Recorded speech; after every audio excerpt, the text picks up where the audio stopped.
ससुराल है, धर्मशाला नहीं। ये ससुराल है या धर्मशाला? हर दिन कोई ना कोई यहाँ टपकता ही रहता है। लोग भी कितने बेशरम होते हैं ना, अपना घर बार छोड़कर खुशहाल दूसरों के घरों में महीनों तक ठुसते पड़े रहते हैं। इस परिवार में क्या लोग कम थे जो ऊपर से बुआ जी अपने बेटे बहू और छोटे छोटे पिल्लों के साथ यहाँ चली आई। ये है जानवी, जो अपने ससुराल वालों से है काफी परेशान। तभी बाहर से जानवी की बुआ उर्मिला की आवाज आती है।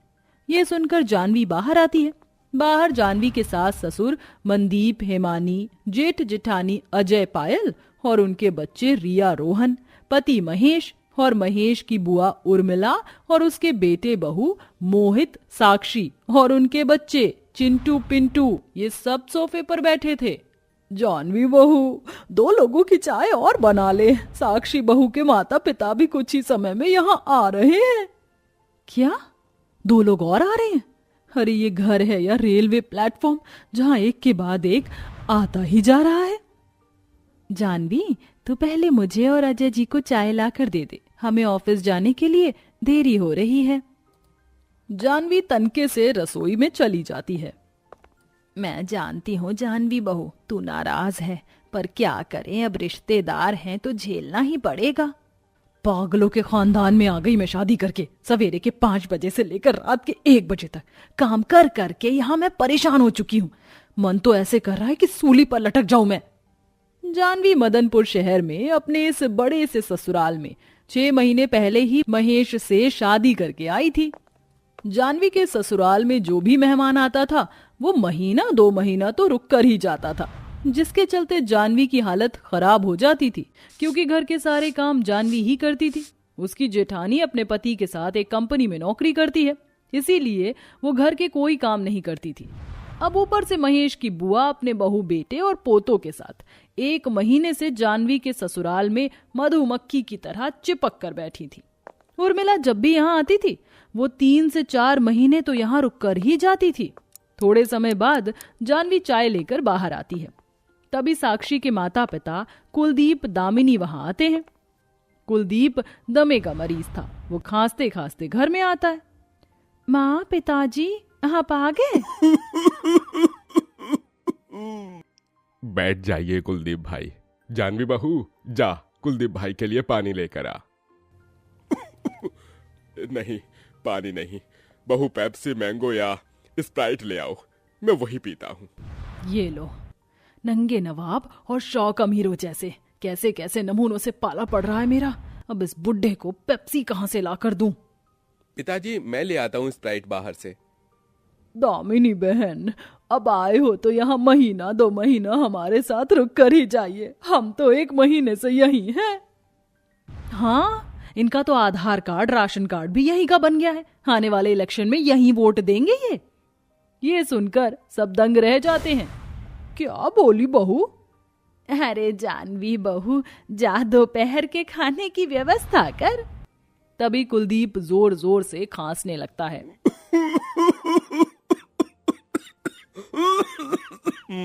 अरे इसे कोई दवाई पिला दो, वरना खांस खांस कर यहीं मर जाएगा ये।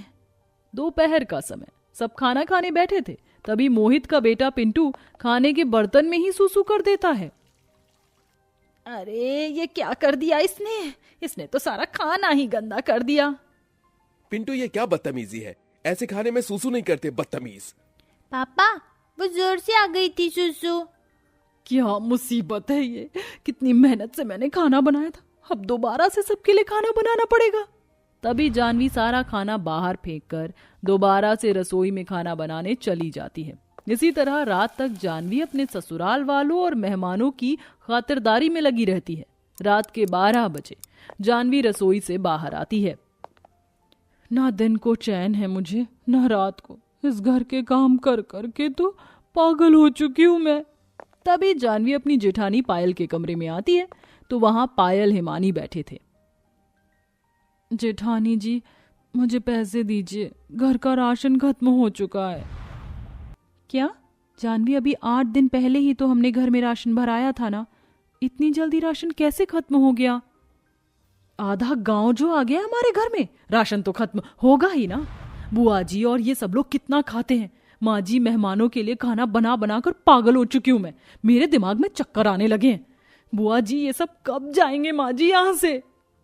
हाँ बहू, ये लोग तो जाने का नाम ही नहीं ले रहे। माँ जी, पैसा भी तो कितना खर्च हो रहा है हमारा।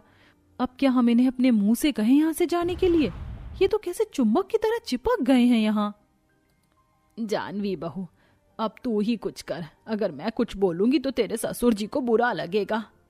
अगले दिन सवेरे महेश, अजय और पायल तीनों अपने काम पर चले जाते। महेश उसी शहर के कारखाने में छोटी मोटी मजदूरी करता है। महेश के परिवार का गुजारा अजय और पायल की कमाई से ही चलता था। कुछ दिन यूं बीत जाते हैं। जानवी और उसके ससुराल वाले उर्मिला और उसके परिवार वालों से काफी परेशान हो चुके थे, और सबसे ज्यादा जानवी, क्योंकि उसे घोड़े की तरह घर के काम के साथ साथ सारे मेहमानों की खातिरदारी भी करनी पड़ती है।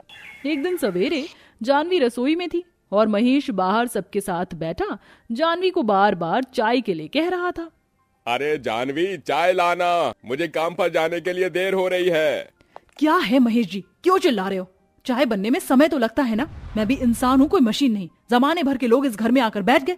इतने लोगों के लिए चाय बनाने में समय तो लगेगा ही ना। ये सुनकर उर्मिला और सब समझ जाते हैं कि जानवी उन्हें ताना दे रही है। बकवास बंद कर अपनी, वरना एक चांटा मारूंगा ना तो सारी हेकड़ी बाहर आ जाएगी तेरी। वाह रे वाह, घर के काम भी करूं मैं और ऊपर से आपकी गंदी गंदी बातें भी सुनूं। ये क्या कर रहे हो तुम दोनों? बच्चों की तरह क्यों लड़ रहे हो तुम? फिर क्या था, महेश और जानवी में काफी बहस होने लगती है। ये देखकर उर्मिला और उसके परिवार वाले दंग रह जाते हैं। इसी तरह रोज रोज जानवी कभी पायल से लड़ाई करने लगी तो कभी अपनी सास से। अब रोज रोज घर में लड़ाई देखकर उर्मिला, दामिनी परेशान हो जाते हैं। एक रात उर्मिला अपने बेटे बहू के साथ एक कमरे में थी। माँ जी, मुझे लगता है अब हमें यहाँ से अपने घर चले जाना चाहिए।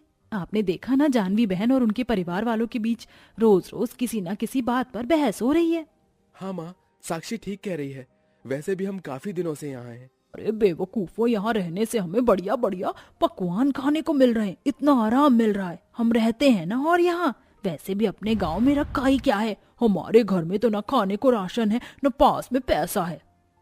पर माँ जी, ये लोग क्या सोच रहे होंगे हमारे बारे में कि कैसे हैं हम? इतना सब देखकर भी हम यहाँ से नहीं जा रहे।